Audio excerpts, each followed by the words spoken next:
Okay, so this is the book review of Rich Dad, Poor Dad by Robert Kiyosaki, real estate bigwig.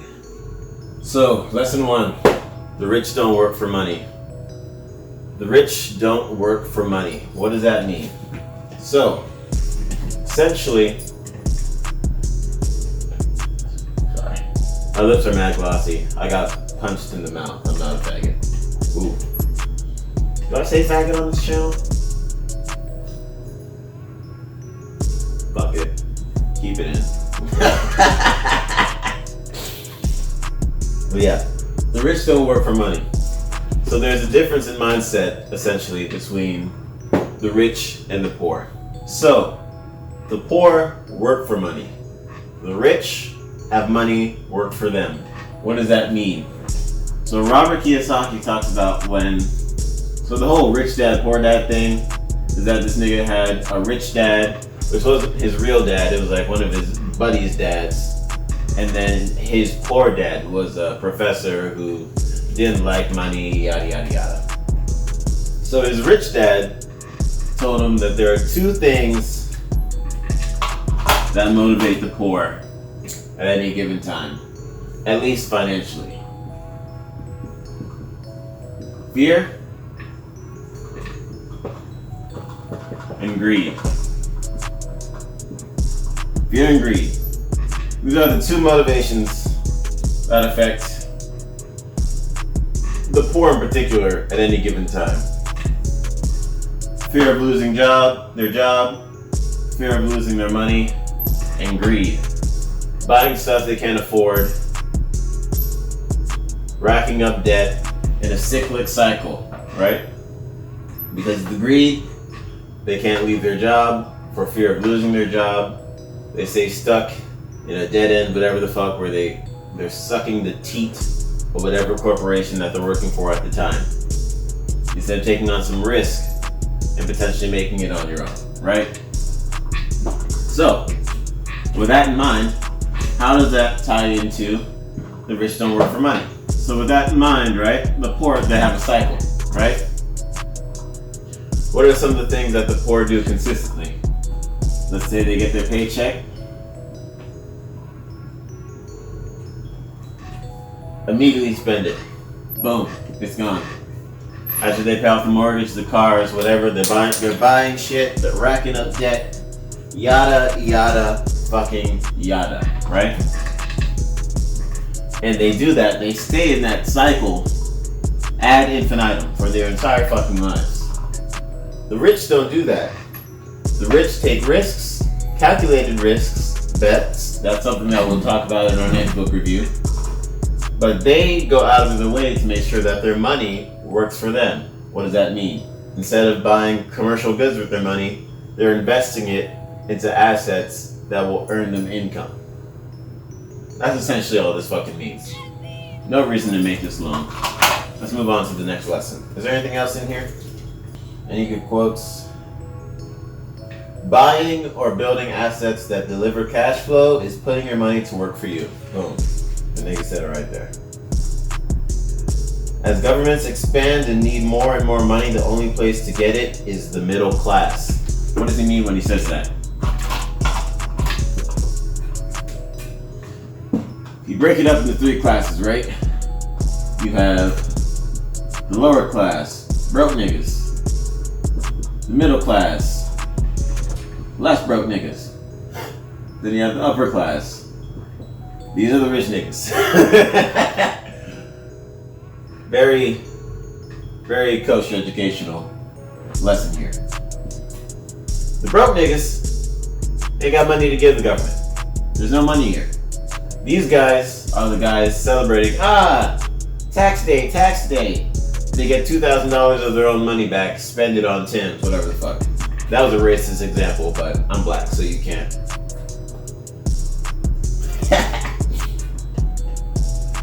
Upper class, they can afford to figure out how to hide their money.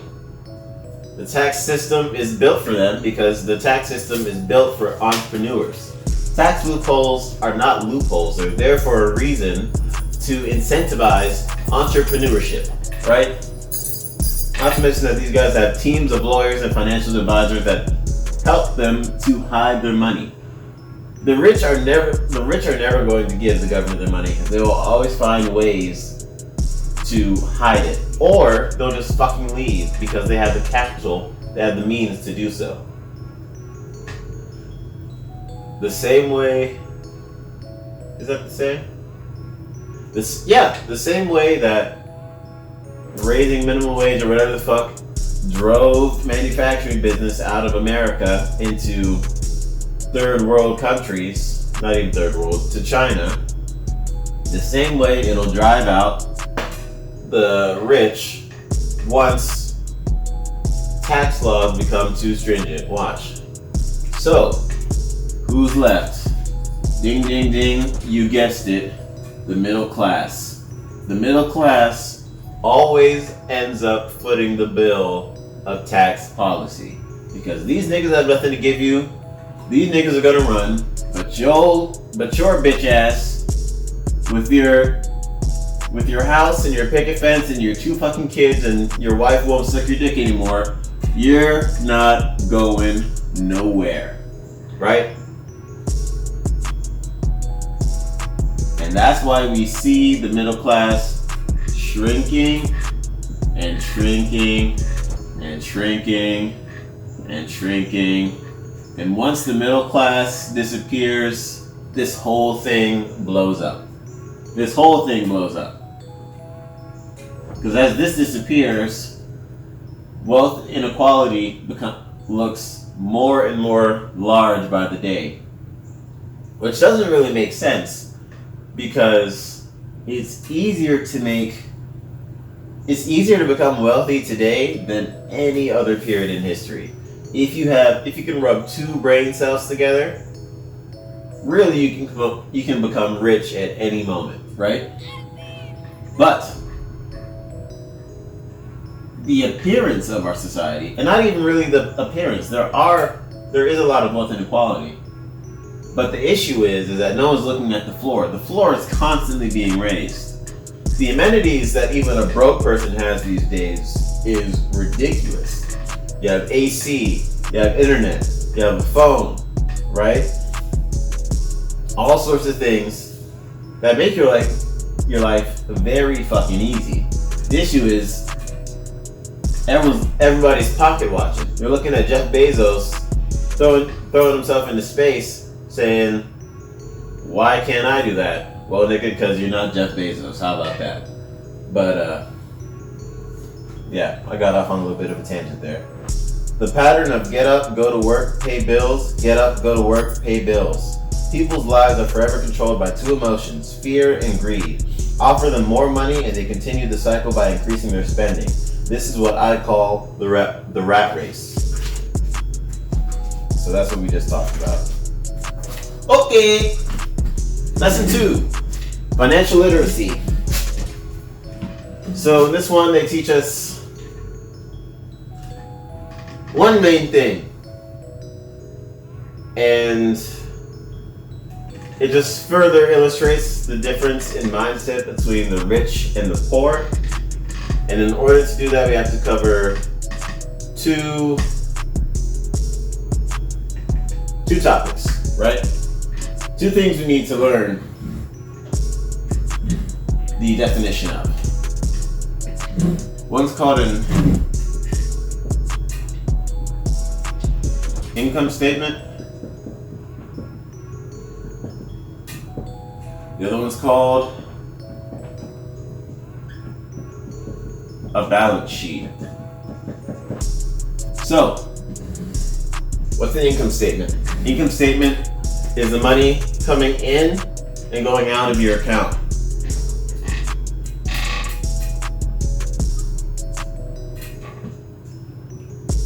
Your income,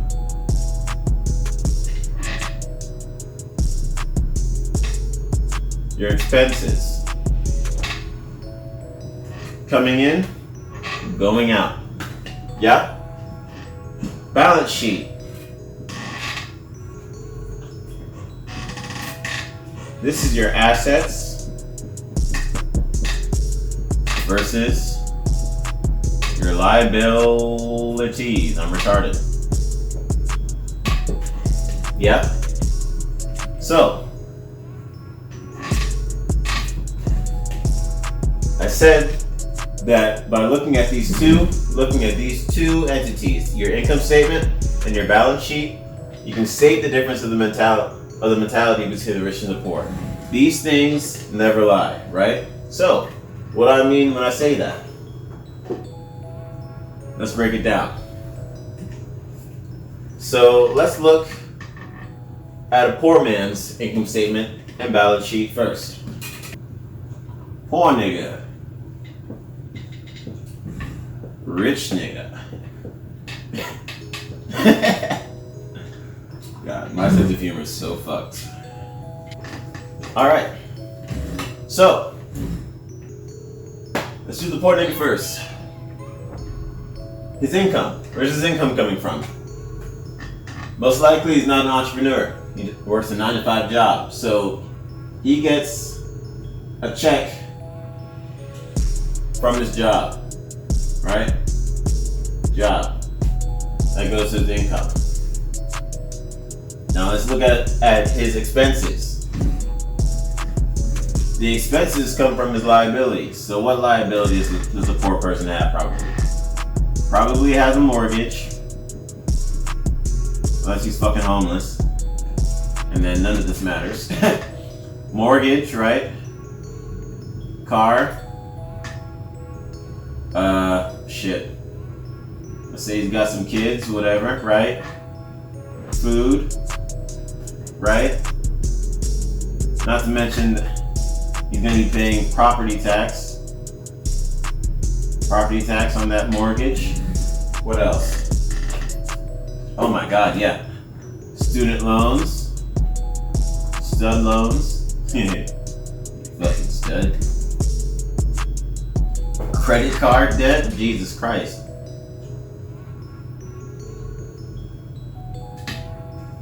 Right? Look at that liability column. What are his assets? Nothing. And this is the trick. A house is not an asset. It is not necessarily an asset. So how do you know the difference between an asset and a liability? It's quite simple. An asset puts money in your pocket. A liability takes money out of your pocket. So, what does the house do if you're living in it? Right? You're paying the rent, or you're paying the mortgage on that home. You're paying property tax on that home. You're paying maintenance fees on that home, right? All of that shit is taking money out of your pocket. And you might say, hey, Dylan, what about appreciation of the home, right? In 5 years, the value of my house will go up. You're betting on that. You don't know it, right? That's like, you don't have that positive return on investment until you sell the home. So that might be the case, but you can't include it here because it's not putting money in your pocket, right? It's a liability. So, poor nigga, he gets his paycheck, income comes in, takes a little trip through his liabilities, comes back up to his expenses and goes right back out, right? And look at all the places he's getting taxed. He's getting taxed by the government before he even gets his fucking money from the paycheck, right? He's getting taxed with sales tax from the government. Every time he buys food, he's getting taxed by the bank. Every time he uses his credit card, he's getting taxed by the bank again when he pays his student loans.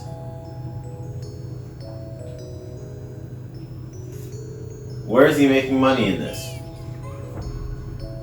Nowhere.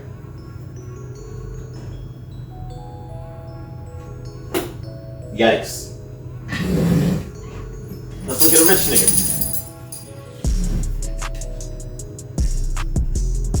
Rich nigga is an entrepreneur. He works for himself. He has his businesses. He has his business, right? He's investing his money that he makes into money-making assets. He's got stocks, right? He's got a stock portfolio. He's got real estate. When I say real estate, I mean he has houses that are earning him income every month, right? Maybe he's got some bonds. Look, you know what I think about bonds. Bonds are trash. Get that the fuck out of here. Maybe he's got some crypto that he's taking loans on because you don't pay taxes on loans. You're just paying back a loan, right? Maybe he's bought some IP. What does his liability look like? His liability table. Yeah, he's got that mortgage, right?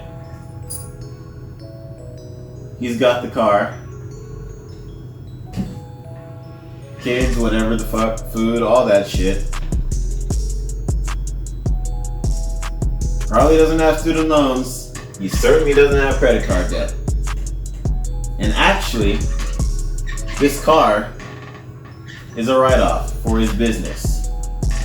He bought a company car and he used it to lower his taxes because he needed it for his business, right? So he doesn't even have a car payment. All of this stuff pays him. He doesn't get paid by a job. He cuts his own fucking paycheck, right? So now, the money comes up from the assets, pays him, and then from there, the liabilities come up and go out. But the main thing to get from this is look at the difference in the balance sheets of these two individuals. Look at the ratio of assets to liabilities. Broke boy has no assets whatsoever, big fat zero. All he has is liabilities that's eating up his paltry paycheck that he's gifted from his corporation. Rich boy over here has a whole stack of assets that are earning him money, which he can then use to leverage his liabilities to cut his tax payments down from the government. This is the difference, and this is how you build wealth. And this is another important reason why you need to be able to accurately assess the difference between an asset and a liability. Because if you're buying liabilities, they will put you in the fucking ground. Alright, moving on. Okay, lesson 3, mind your business. So, this one's a fairly short lesson. I don't want to dwell on it for too long. Essentially, what he was saying, when he says mind your business, it's the same thing from The Richest Man in Babylon. It's like, consider every dollar you earn to be an employee in your company. And now it's going out and working for you and making you more money. Best quote out of here to sort of summarize what he's saying is keep expenses low, reduce liabilities, and diligently build a base of solid assets. We've covered what real assets are before: stocks, crypto, real estate, IP, small cap businesses like privately owned businesses. That's it. There's nothing really to talk about here. Okay. So fourth lesson Robert talks about is taxes and corporations. So there's two. When you look at taxes, they affect the rich and the poor differently. And when I say the rich, I specifically mean people who own their own business. So how does being taxed as an individual work, right? as an individual who has a job, here's the cash flow for when you're getting taxed. You make money. That money gets taxed. And then you spend the remainder. Right?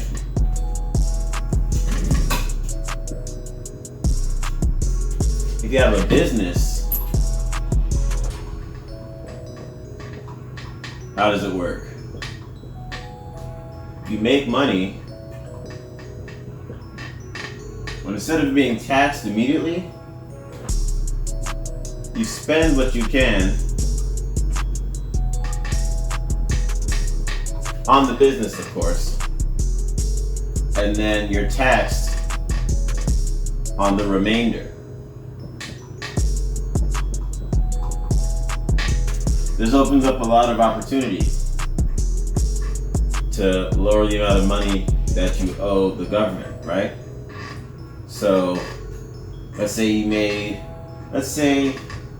I don't know tax numbers, but let's say you made $1 million. 30% tax rate, whatever. Let's just say you owe $300K to the government, right? So, $300K you'll be owed the government for your $1 million in revenue. But you have to buy materials for your business. Let's say that costs you $50K. Materials to make your product. You need a company car to get to and from whatever for business ventures, right? You gotta drive around. You gotta be able to get to meetings, whatever the fuck. You buy a G-Wag. Under $50K. That's $200K, right? That's still $200K. But it doesn't come out of here, it comes out of here. So instead of being taxed on $1 million, you're now taxed on $800K. And you essentially got this shit for free. For free? Yeah. So that's the power of having your own business. That's the power of taxes. And this is not a loophole. This was made intentionally to incentivize entrepreneurship. This was the best thing that I learned out of here, honestly. This was the most important thing. So, there's a section of tax laws called, it's like section 1031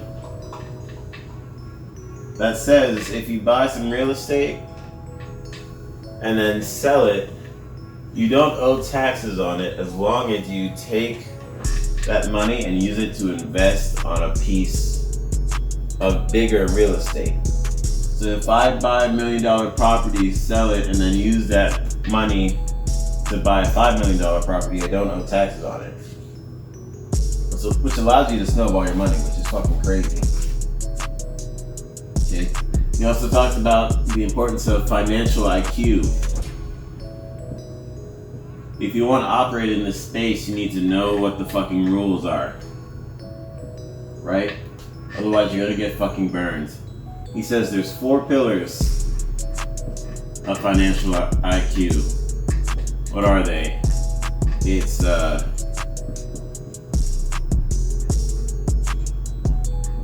accounting, being able to read financial statements, law, knowing tax, IRS law when it comes to this bullshit, investing,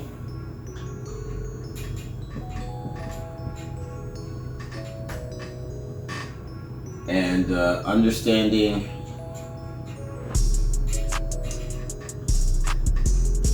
markets, being able to read the signs of the markets, supply, demand, all that bullshit.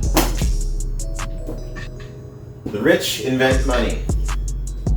This was the last lesson in Rich Dad, Poor Dad that had any value. The rest is just sort of pseudo philosophical bullshit about be a winner, don't be lazy, whatever the fuck shit y'all niggas already know.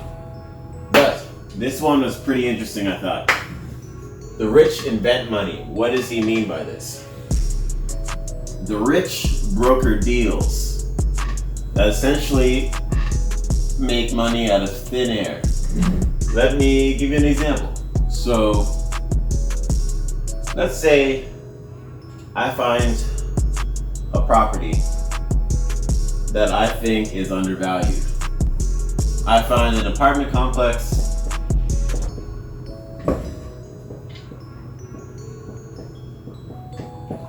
that's selling for $1 million that I think is probably worth $5, right?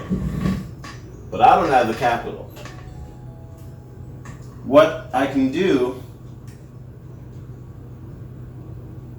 is I find a buyer, show him this opportunity, and broker a deal where essentially I'm the middleman that ties the buyer and seller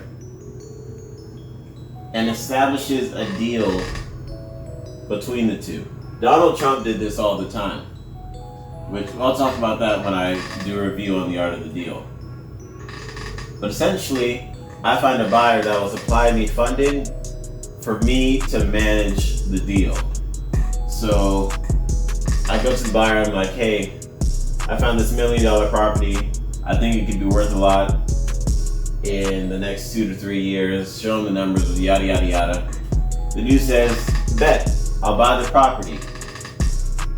I say I want $250,000 in order to broker, because I brought the deal to him. I'm gonna broker the deal, whatever the fuck. Boom. I just made $250K with no money down. The buyer is taking all of the risk. The seller gets $1 million. And then later on, because the buyer is not going to want to share the gains, he's gonna buy me out. He's gonna buy out my stake of the deal, right? Let's say, well, in this case, he probably wouldn't buy me out for my stake because he already paid me $250,000. But let's say I put down $200,000, right? Let's say I broker the deal. I get $250K for brokering the deal. I put down, let's say, another $250,000 of the $1 million. I put up $250,000. He puts up $750,000, and I own 25%. Am I retarded? No, I'm not. 25% of the deal, of the apartment complex. He thinks it's going to $5 million, so he buys me out outright. He's like, okay, I want to buy your stake out of this deal. I'll pay you. I'll double your money. I'll pay you $500,000 for your 25% stake. Because in comparison to this thing being $5 million, he's like, yeah, sure, whatever, right? So I just walked away with $750,000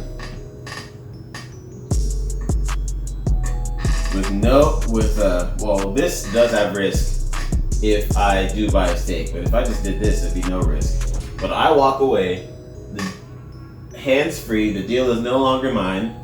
If this $1 million goes to fucking zero because of mismanagement, that's on him, that's not on me. And I just got away with $750K, or if you don't have a stake, $250K of free fucking money that was not mine. If you don't want to put a stake in, if you have no money, right, as I currently do, right, you would have made just $250K out of nothing for finding a seller and connecting him to a buyer. But yeah, so this is what I want to start getting into. Connecting buyers and sellers and using my knowledge but lack of capital to just get money out of dudes. Show them good opportunities and then allow them to manage the deal, right? So we gotta figure out how to do that. That's gonna be the next step, figuring out how to broker deals like this. But that's about it. This is the last lesson that was worth anything in this book. It was a good book. I'd recommend it. It's definitely a much quicker and to the point read than Money Masters the Game was. Yeah, that's it. Call it. On to the next thing. Let's play some Apex at, actually. Nice.